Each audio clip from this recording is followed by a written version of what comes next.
Éxodo 7, 14 al 25, dice la palabra de Dios. Entonces Jehová dijo a Moisés: el corazón de Faraón está endurecido, no quiere dejar ir al pueblo.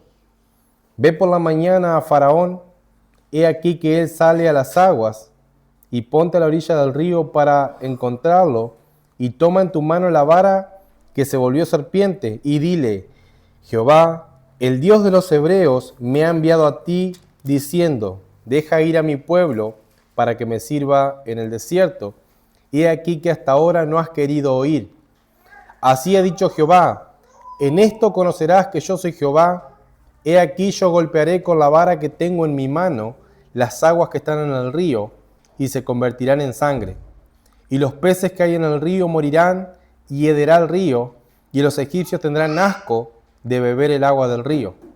Y Jehová dijo a Moisés: di a Aarón: toma tu vara y extiende tu mano sobre las aguas de Egipto, sobre sus ríos, sobre sus arroyos, sobre sus estanques y sobre todos sus depósitos de agua, para que se conviertan en sangre y haya sangre por toda la tierra de Egipto, así en los vasos de madera como en los de piedra. Y Moisés y Aarón hicieron así como Jehová lo mandó, y alzando la vara golpeó las aguas que había en el río, en presencia de Faraón y en presencia de sus siervos, y todas las aguas que había en el río se convirtieron en sangre. Asimismo los peces que había en el río murieron, y el río hedió, y los egipcios no podían beber las aguas del río, y hubo sangre por toda la tierra de Egipto. Y los magos de Egipto hicieron lo mismo con sus encantamientos, y el corazón de Faraón se endureció, y no los escuchó como Jehová lo había dicho. Y Faraón se volvió y se fue a su casa, y no puso su corazón tampoco en esto. Y todos los egipcios hicieron pozos alrededor del río para beber, porque no podían beber las aguas del río. Y se cumplieron 7 días después que Jehová hirió el río. Amén. Puede tomar su asiento. Esta mañana, continuando con Éxodo 7, vamos a ver o comenzar a ver la primer plaga que con la cual Dios toca a Egipto. ¿Sí? Y el título de este sermón es: Dios se da a conocer, justamente porque es lo que Dios dice. Dios va a darse a conocer a Faraón, a los egipcios y también a su pueblo, a los hebreos, los descendientes de Abraham, que tampoco lo conocían. Entonces, Dios se da a conocer, y a través de la plaga o de los juicios que va a desatar en todo el pueblo de Egipto, Dios se va a dar a conocer como el Dios de los ejércitos, el único Dios verdadero, ¿sí? Entonces, en esta primera sección nosotros vamos a ver el orgullo del corazón. Hay algo que Dios va a repetir una y otra vez, y es que Faraón se ha endurecido, ¿sí? Y Dios también lo iba a endurecer, pero en realidad Dios simplemente retira su mano de gracia de la vida de Faraón.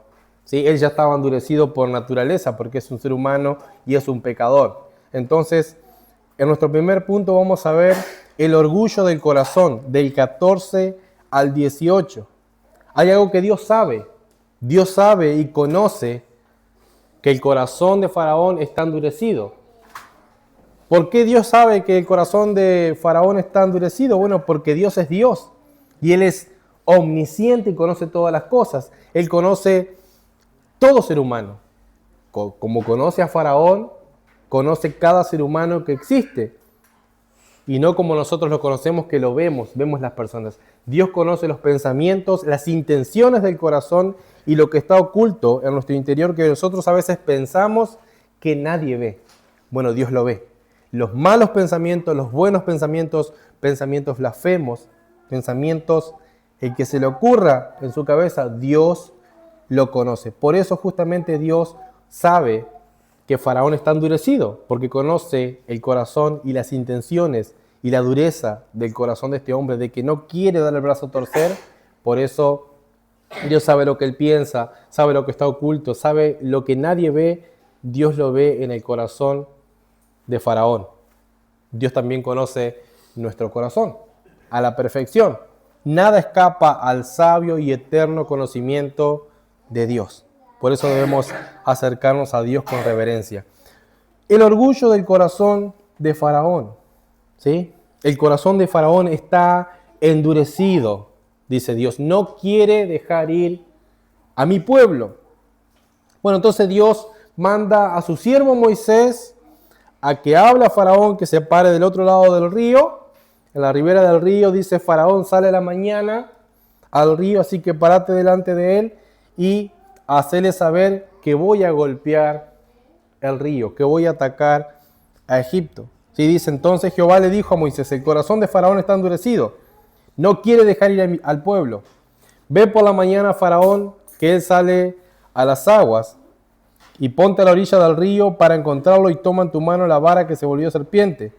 Y dile, si este es el trabajo de Moisés y Aarón, encomendados por Dios, y dile: Jehová, el Dios de los hebreos, me ha enviado a ti diciendo: deja ir a mi pueblo para que me sirva en el desierto. He aquí hasta ahora no has querido ir. El versículo 17 es clave. El versículo 17, Dios da la intención por una de las cuales va a enviar estas plagas a Egipto. Así ha dicho Jehová: en esto conocerás que yo soy Jehová. He aquí que yo golpearé con la vara que tengo en mi mano las aguas que están en el río, y se convertirán en sangre. Si Dios traería un juicio sobre Egipto, tocando algo muy valioso para Egipto, el río Nilo. ¿Sí? Ahora, Faraón sale a la mañana al río y Dios le dice a Moisés: ve y dile, no has querido dejar a mi pueblo, ahora yo, con la vara que tengo en mi mano, ahora me vas a conocer que yo soy Jehová, y con la vara que tengo en mi mano, dice Dios, voy a herir el río, y los peces morirán, y el agua se va a convertir en sangre, y el agua va a quedar podrido, va a haber olor. Incluso los egipcios tendrán asco de beber el agua del río. Bueno, este río Nilo era muy importante. Busqué qué importancia tenía el río Nilo para Egipto. Bueno, el río era la vida de Egipto. El río Nilo era la vida de Egipto. Es conocido como el río supremo. Un río muy importante. Y algunos dicen que Egipto hubiese sido inhabitable, o sea, nadie podría habitar en Egipto si no estaría el río.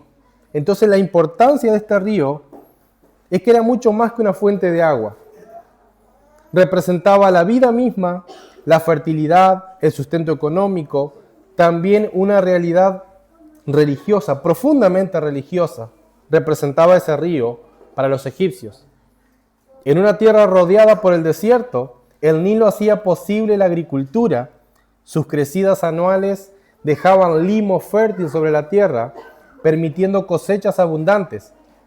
Sin el Nilo, Egipto habría sido prácticamente inhabitable.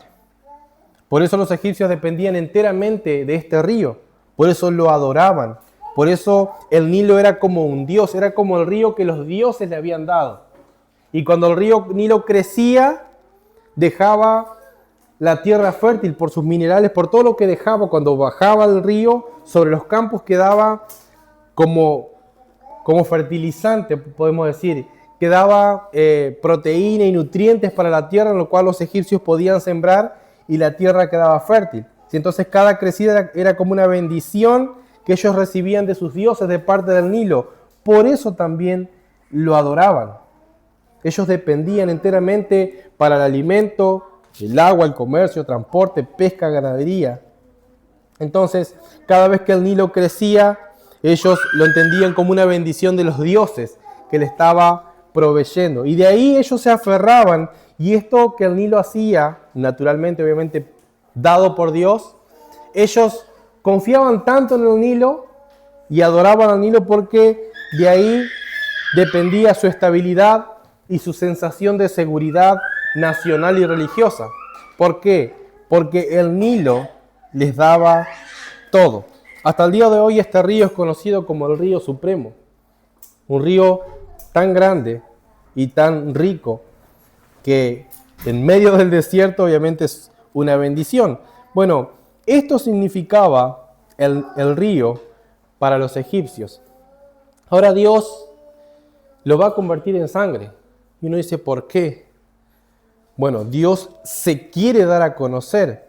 Porque Faraón, si uno ve en el capítulo 5, cuando viene Moisés en el capítulo 5, de parte de Dios y dice, Faraón, Jehová, el Dios de Israel, dice así, deja ir a mi pueblo para que me celebre fiesta en el desierto. Esto es Éxodo 5:1. La respuesta de Faraón nos llama la atención. Él dice, Faraón respondió, ¿quién es Jehová para que yo oiga su voz y deje ir a Israel? No conozco a Jehová, ni tampoco dejaré ir a Israel. Bueno, Dios dice, yo me voy a dar a conocer. Ya que no me conoces, voy a venir a vos en forma de juicio. Ahora,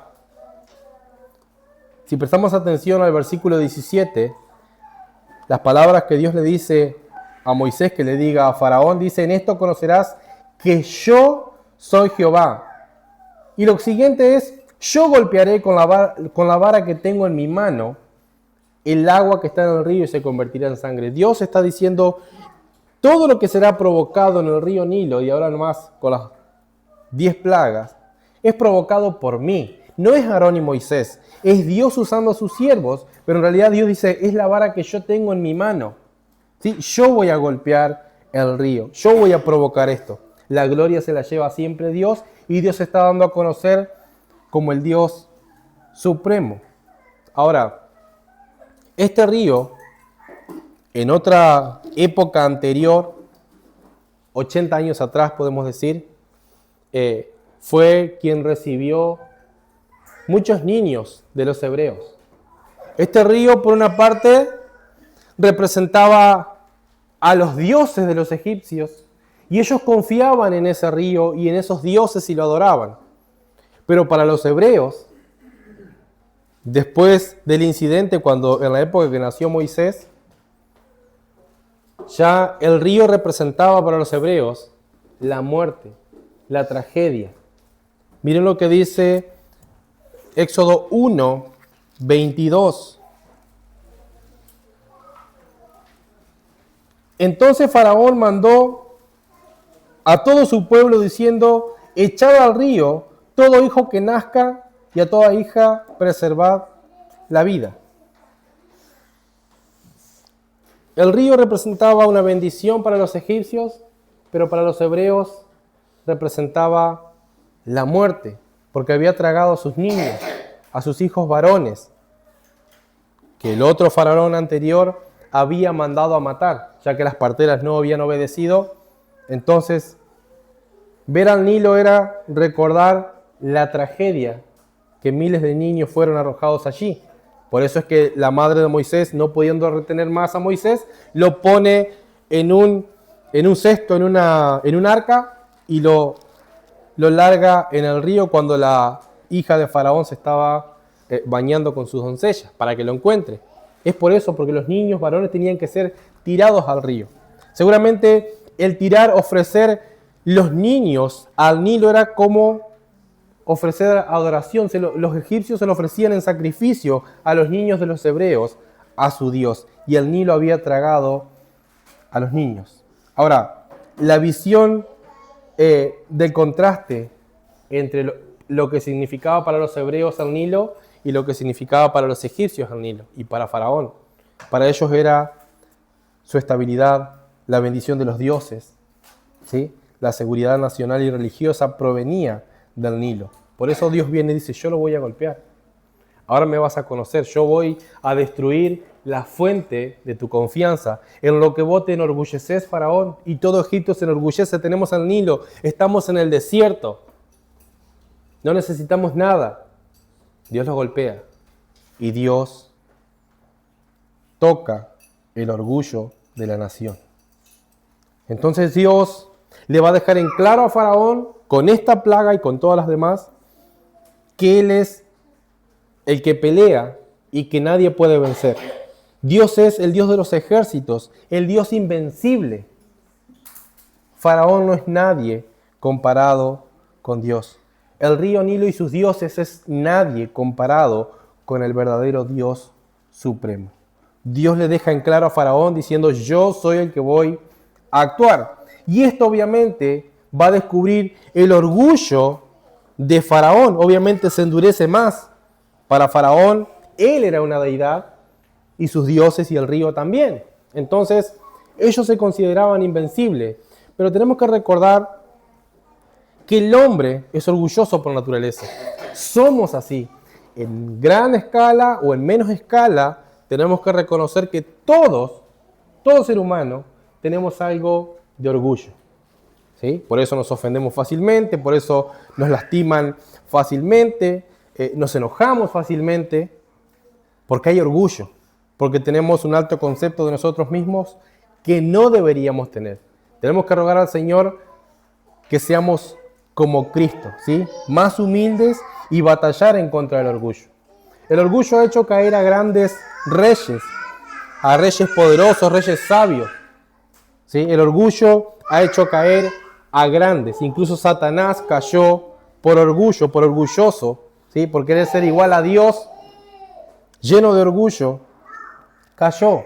Ahora, nosotros no debemos mirar a Faraón como alguien duro, sino que Faraón es una representación de nosotros. Nosotros somos como Faraón, o éramos como Faraón, hasta que Dios en su misericordia nos dio vida juntamente con Cristo. Pero nosotros debemos recordar cómo nos burlábamos de Dios, cómo blasfemamos el nombre de Dios, cómo nos burlamos de los evangélicos, cómo perdían el tiempo adorando a ese Dios que les pide plata o que le promete cosas que no va a cumplir. Eso pensábamos nosotros.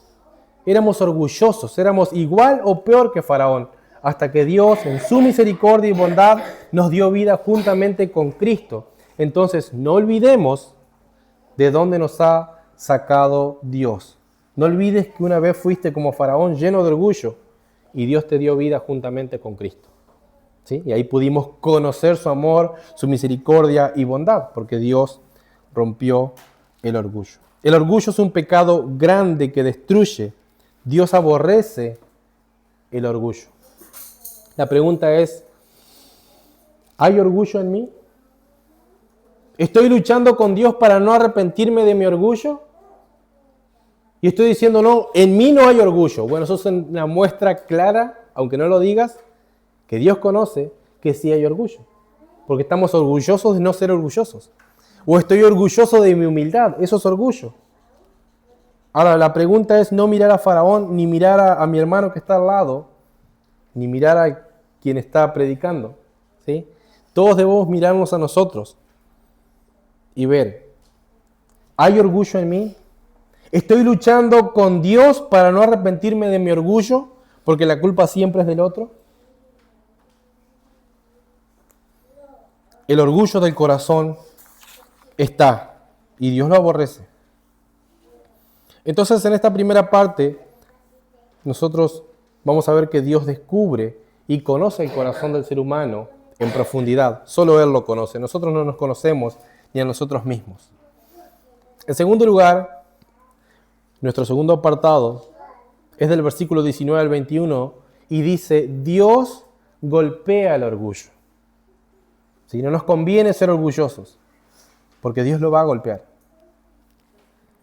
Dios ha anunciado su juicio y lo va a ejecutar. Dios le dice a Moisés, anda, lleva la vara con la que se convirtió en serpiente, parate delante de Faraón y decirle lo que voy a hacer. ¿Sí? ¿No has querido dejar ir a mi pueblo? Bueno, todo recipiente de agua en Egipto se convertirá en sangre. Dios golpea el orgullo, versículo 19 al 21.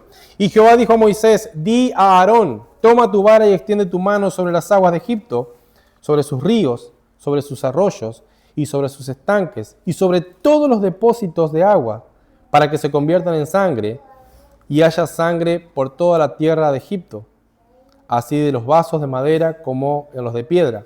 Y Moisés y Aarón hicieron así como Jehová lo mandó, y alzando la vara golpeó las aguas que había en el río, y en presencia de Faraón y en presencia de sus siervos, y todas las aguas que había en el río se convirtieron en sangre. Asimismo los peces que había en el río murieron, y el río hedió, y los egipcios no podían beber de las aguas del río, y hubo sangre por toda la tierra de Egipto.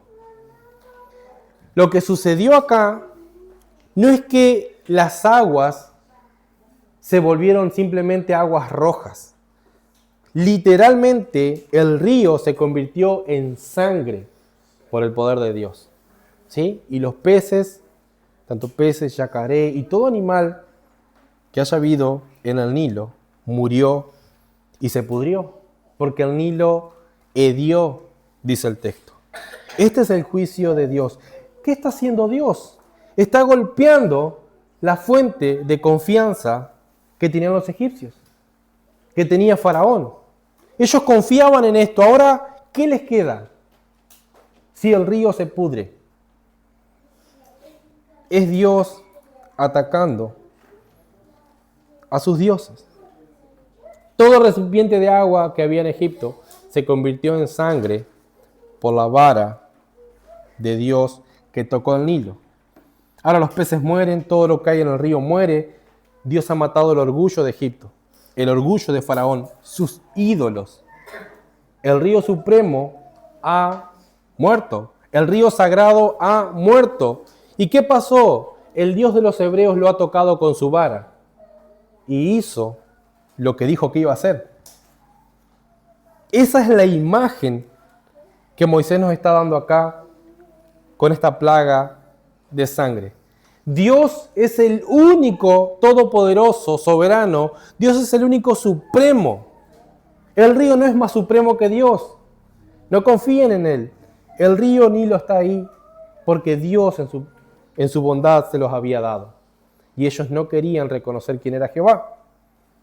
No quería dejar ir al pueblo de Dios. Esa es la imagen. Dios diciendo, el río Nilo y su confianza, sus dioses que le dan provisión cada año, han muerto. Yo soy Jehová, así que deja ir a mi pueblo.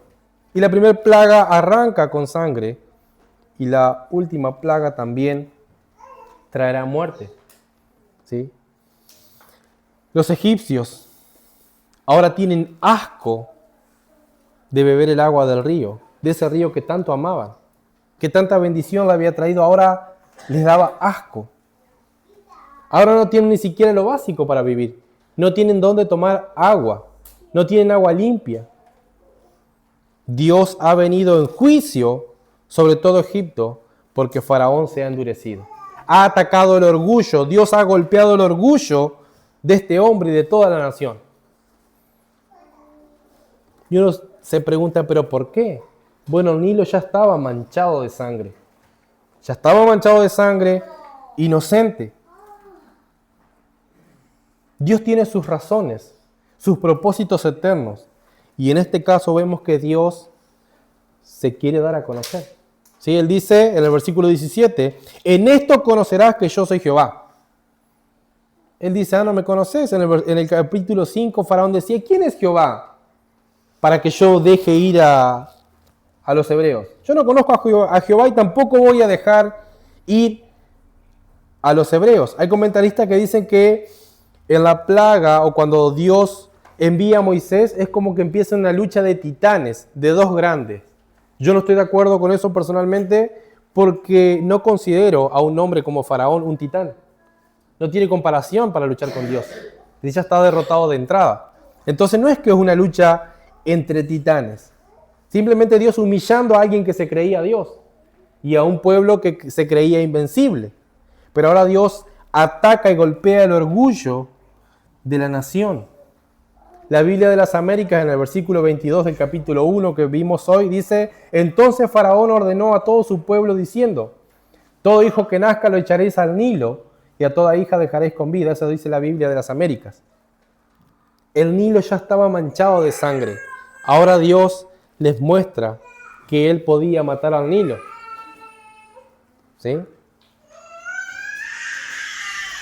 Al faraón anterior, y a este tampoco le importaba. Fue el faraón anterior que hizo esto. Por eso en la 10ª plaga, Dios va a tocar a los primogénitos en Egipto. Dios, el juez de toda la tierra, no tendrá por inocente al culpable, porque es un Dios soberano. Él ha venido a rescatar a su pueblo y a llevárselo por el desierto. Es una promesa que Dios le hizo a Abraham. A la nación a la cual tenga esclava 400 años, a tus descendientes la voy a juzgar yo. Y Dios ya comenzó el juicio a cumplir lo que le prometió a su siervo Abraham. Dios cumple sus promesas. Ahora Él ha golpeado la fuente de confianza de Faraón y de todo Egipto. El Nilo era la fuente de riqueza de los egipcios. Ahora para los egipcios no había nada más grande que el Nilo. Y Dios ha golpeado a su ídolo. Dios ha vencido. Y Dios dice, en esto me van a conocer que yo soy Jehová. Yo puedo hacer esto. Yo tengo la vara en mi mano. Ahora el río ya no da vida. No se puede tomar agua. No hay peces. No hay nada que se pueda consumir o que se pueda aprovechar, ni siquiera para poder subsistir. A tal punto que los egipcios tienen que hacer pozos nuevos cerca del Nilo para poder tener agua para tomar. Dios se está dando a conocer en Egipto, demostrando que Él es el único, que Él es Jehová, el Dios todopoderoso, el Dios de los hebreos. Y Él dice, en esto me vas a conocer. Dios está atacando la fuente de confianza del Nilo. De esta manera, Dios se revela a los orgullosos, atacando su orgullo, derribando su ídolo. Dios aborrece el orgullo, ¿sí? Y Faraón está endurecido, es orgulloso. La Biblia dice que Dios al orgulloso lo mira de lejos, o al soberbio. Lo que sí sabemos entre cristianos, que cuando hay orgullo en un corazón, como lo hay en todos nosotros, en gran medida o en pequeña medida, pero hay, y no luchamos para vencerlo, o no nos llevamos a los pies de Cristo para que Él se encargue y pedirle que Él nos haga más como Cristo, porque el orgullo crece. Pero hay orgullo. Bueno, cuando hay orgullo en un corazón y Dios ha determinado destruir ese orgullo, va a actuar y va a golpear con su vara donde más nos duele. Y eso ténganlo por cierto. Lo tenemos que tener por cierto. Es inevitable que Dios lo va a tocar y va a haber dolor. Porque Dios aborrece el orgullo. Y si hay orgullo en algún cristiano, Dios lo va a tocar y lo va a quebrantar con su vara. Va a haber dolor, sí, pero es para nuestro bien, para su gloria. Y es para que nosotros lo reconozcamos como Dios y le conozcamos más. ¿Sí? Dios ataca nuestro orgullo para darse a conocer. Para decirnos, vos no sos nadie. Como decía hoy en el estudio nuestro hermano. Predicamos a alguien y se convierte. Decimos, bueno, se convirtió porque yo le prediqué. Eso es orgullo y robarle la gloria a Dios. Bueno, Dios lo va a tocar. Entonces, nosotros debemos ser como Cristo, más humildes y reconocer que si no fuese por Dios, no estaríamos en pie, no seríamos cristianos, no podríamos hacer lo básico, porque necesitamos continuamente a Dios. Pero recordemos una cosa, si hay orgullo en nuestro corazón y no queremos reconocerlo y estamos luchando para no arrepentirnos de ese orgullo, Dios va a actuar. Dios advierte y dice, yo tengo la vara en mi mano y voy a golpear tu fuente de confianza. ¿Estás confiando en algo que no soy yo? Lo voy a tocar y lo voy a derribar. ¿Sí? Lo voy a destruir. Porque Dios no comparte su gloria con nadie. Porque Él es Dios y quiere que les conozcamos.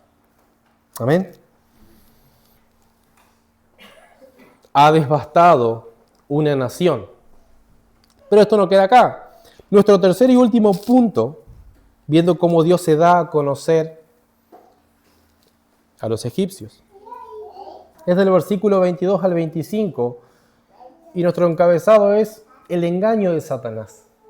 ¿Cuál es el engaño que Satanás utiliza? Bueno, son muchos, pero la seducción y el engaño de Satanás es la imitación también. Versículo 22. Y los magos de Egipto hicieron lo mismo con sus encantamientos, y el corazón de Faraón se endureció y no los escuchó como Jehová lo había dicho. Acá aparecen los magos, los mismos que aparecieron cuando Aarón tiró la vara al suelo y Dios la convirtió en culebra o en serpiente. Y vienen los encantadores, los magos, tiran sus varas y se convierten en culebra o en serpientes. ¿Qué hizo la vara de Aarón? Se comió, se tragó las otras varas, porque Dios es más poderoso. Ellos imitaron, y Satanás siempre va a imitar algunas cosas de Dios. Siempre va a imitar. Lo único que Satanás no va a imitar nunca, porque no puede, es imitar el amor o la bondad. Pero todo lo demás, falsos milagros y un montón de cosas, Satanás quiere y va a imitar a Dios, que Él también puede hacerlo. Pero hay una ironía en todo esto. Hay necedad porque proviene de Satanás.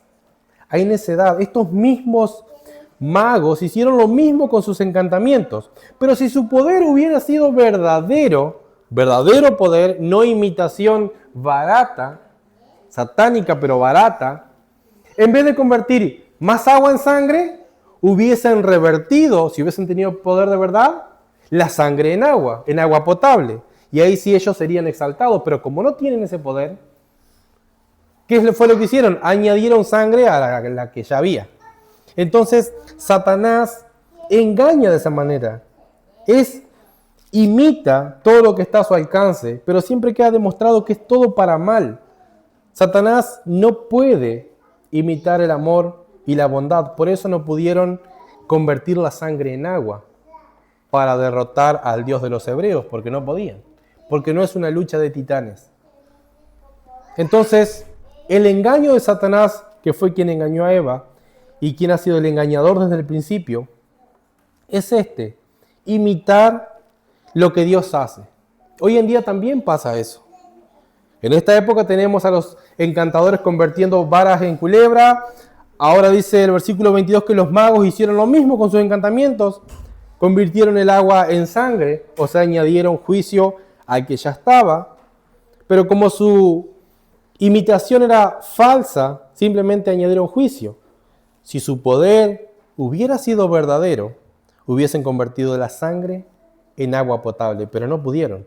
Pero aún así, Satanás, que ya estaba endurecido, les creía a sus sabios y se endureció peor, porque es el trabajo de Satanás, engañarte para que te quedes cómodo en tu pecado. Ese es el trabajo de Satanás. Con falsas expectativas, con falsos milagros, con falsas promesas, te aleja de Dios y te deja contento con tu orgullo y con tu pecado no arrepentido. Satanás imita, pero jamás podrá igualar a Dios. Y hoy en día vemos a multitudes siendo engañadas por Satanás, ¿sí? Multitudes evangélicas siendo engañados por Satanás, y nosotros decimos, qué pena, ¿sí? Pero bueno, Satanás está intentando engañar a todos, pero sabemos que con la figura, ya sea de cada plaga y con la figura de las culebras que vimos el domingo pasado, la vara de Dios es quien vence. Es una figura de que Cristo ha vencido a Satanás, la muerte, el pecado y toda hueste espiritual maligna. ¿Sí? La victoria de Cristo está asegurada, pero tenemos que ser conscientes. Hay orgullo en el corazón del hombre, hay una verdad que Dios va a golpear ese orgullo porque Él no comparte su gloria con nadie, y que Satanás es un engañador por excelencia. Siempre va a engañar, pero Satanás promete mucho, pero paga poco, ¿sí? Eso es lo que Satanás hace. Ya quedó demostrado en estos dos imitaciones que el Dios de los hebreos era más poderoso. que Dios de los hebreos es el verdadero Dios. Ahora, ¿qué es lo que nos muestra la plaga de sangre enviada a Egipto? Bueno, nos muestra la supremacía del Dios de los hebreos. Dios es el supremo. El río Nilo es considerado el río supremo hasta el día de hoy, pero fue creado por Dios. La supremacía del Dios de los hebreos. Dios se ha acercado para rescatar a un puñado de esclavos, pero es el Dios verdadero.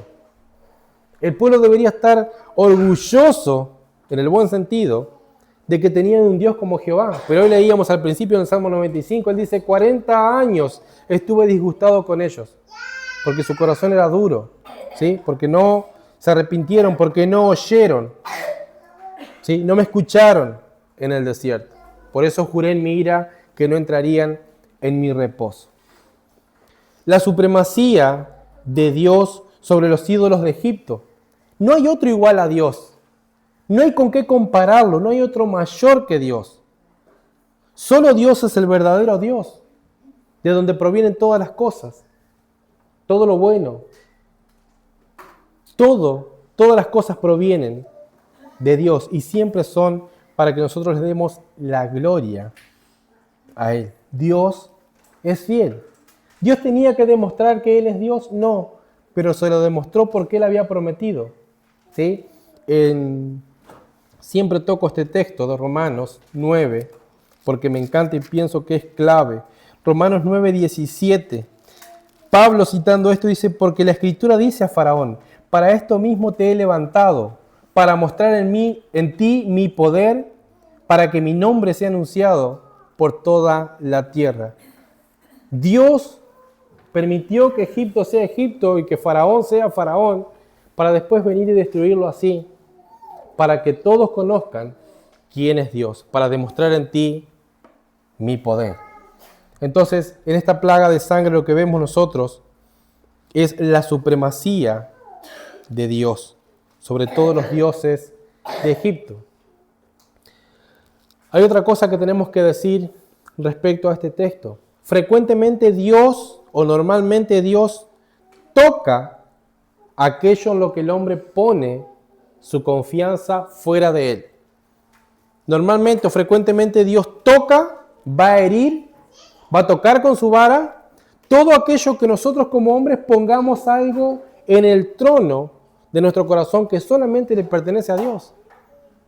A Dios le corresponde y Él es digno del primer lugar en nuestras vidas. Cuando nosotros sutilmente metemos otra cosa, sea lo que sea el trabajo, sea la familia, sean los hijos, sea la esposa, sea el esposo, sea lo que sea, sean las riquezas, todo lo que nosotros pongamos en nuestro trono en primer lugar antes que Dios e intentemos desplazar a Dios, Dios va a reclamar su lugar. Y tengan mucha seguridad en que tarde o temprano Dios va a venir a tocar con su vara y a destruir cualquier ídolo que nosotros tengamos y que le haya usurpado el lugar a Dios. Tenemos que tener cuidado con el orgullo y con qué es lo que tenemos en primer lugar, qué es lo que más estimamos, cuál es nuestra fuente de confianza. Si nuestra confianza es Cristo, gloria a Dios. Pero si no está puesta en Cristo nuestra confianza, tenemos que tener cuidado porque Dios va a venir con su vara y va a tocar aquello que más a más lo va a tocar, ¿sí? Porque le está robando el primer lugar a Él. Y te va a doler, pero es para tu bien y es simplemente Dios ordenando las cosas. Es Dios ordenando las cosas en nuestras vidas, en nuestra familia. Dios es el primero y el último. Pero cuando algo en tu vida ocupa el primer lugar que le corresponde a Dios por derecho legítimo, Dios lo va a tocar. ¿Sí? La pregunta para nosotros en esta mañana es, ¿dónde está puesta tu confianza? En esta mañana, ¿dónde está puesta tu confianza? Si está puesta en Cristo, gloria a Dios. Pero si está puesta tu confianza en tu trabajo, en tu posición económica, en tu sabiduría o en lo que sea, tu confianza está en un lugar equivocado. Debes arrepentirte de tu pecado y darle a Dios el primer lugar y que tu confianza sea solamente Él, solamente Cristo. Dios quiere el primer lugar en tu vida. Él no comparte su gloria con nadie. No pongas un ídolo en el lugar que le pertenece solamente a Dios, por derecho legítimo, porque Dios es Jehová de los ejércitos. No hay otro igual a Él. Dios es invencible. ¿Sí? La figura del Nilo ensangrentado, debemos compararla, ensangrentado ahora, ensangrentado con la sangre de los niños inocentes en la época de Moisés. Moisés es una figura de Cristo siendo sacado del río que era la muerte, ¿sí? Y que va a ser el libertador del pueblo de Dios. Años después, Dios envió a su único Hijo, santo e inocente, que muriera en una cruz para salvar a los pecadores. Es la misma figura. Dios resucitando de entre los muertos, venciendo la muerte, para demostrar que la muerte no tiene potestad sobre Dios. Para demostrar que todo aquel que ponga su confianza en Cristo no morirá eternamente, que ni a la muerte le debe temer, porque no hay nadie como Dios el invencible. Moisés es una figura de Cristo, ¿sí? Fue sacado de la muerte. El Nilo representaba la muerte para los hebreos, porque muchos niños habían sido arrojados allí. Cristo debe ser la única fuente de confianza del hombre. Gloria a Dios que Él se ha dado a conocer a nosotros y nosotros podemos ver esto como un llamado a la santidad. Pero todos aquellos que aún no han creído en Cristo y que no han depositado toda su confianza en Cristo como Señor y Salvador en la vida y en la muerte, porque nosotros esperamos que cuando muramos vamos a ir a los brazos de Cristo, porque tenemos confianza en el perdón que Dios nos ha otorgado, porque castigó a su Santísimo Hijo, pero Él volvió a vivir, resucitó al tercer día para darnos la salvación. Tu confianza tiene que estar puesta en Cristo para vida eterna. Si no está puesta en Cristo, tenés que arrepentirte de tu pecado y volverte a Él. ¿Y sabes qué? No te vayas hoy a tu casa como se fue Faraón. Mire lo que dice el versículo 23. Y Faraón se volvió y se fue a su casa y no puso su corazón tampoco en esto. No te vayas a tu casa haciendo lo mismo que Faraón, no haciendo caso a lo que Dios ha hablado. ¿Sí? Que el Señor nos ayude a revisar quién está en primer lugar en nuestro corazón, quién es nuestro Dios, o si hay un ídolo ocupando el lugar de Dios. Que el Señor nos dé sabiduría, nos convenza de pecado y que nos ayude a darle la gloria solamente a Él, ¿sí? Porque Él se lo merece. Amén. Bendito Dios, gracias te damos por tu palabra, porque tú nos muestras con esta plaga, con cada suceso, no solamente descubres el corazón de Faraón y de los egipcios, sino que apuntas a nuestro corazón y lo abres y lo examinas tan minuciosamente, Señor, que solo tú conoces lo que hay en nuestro corazón. Te pedimos perdón por nuestros pecados y te pedimos perdón, Señor, si muchas veces ponemos nuestra confianza en algo que no eres tú y pensamos que la riqueza, el trabajo, la familia, los hijos o lo que sea puede darnos la seguridad que solo tú nos das en Cristo. La única seguridad proviene de ti, Señor, que has creado todas las cosas y que nos sostienes, que has entregado a tu Hijo a morir en una cruz y que lo resucitaste al tercer día, y que Cristo fue a preparar lugar para nosotros, para que el día que partamos de este mundo, anclados en Cristo, Señor, nosotros seamos recibidos en tu presencia. Gracias por esta esperanza. Sigue santificando nuestras vidas y sigue atacando con tu santidad el pecado de nuestro corazón. Necesitamos ser santificados, Señor. Gracias por tu palabra.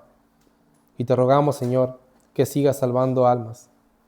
Sigue salvando, Señor, con el poder que resucitaste a Cristo de los muertos, Señor. Tú sigues dando vida a los muertos. Te damos gracias en el nombre de Jesús. Amén.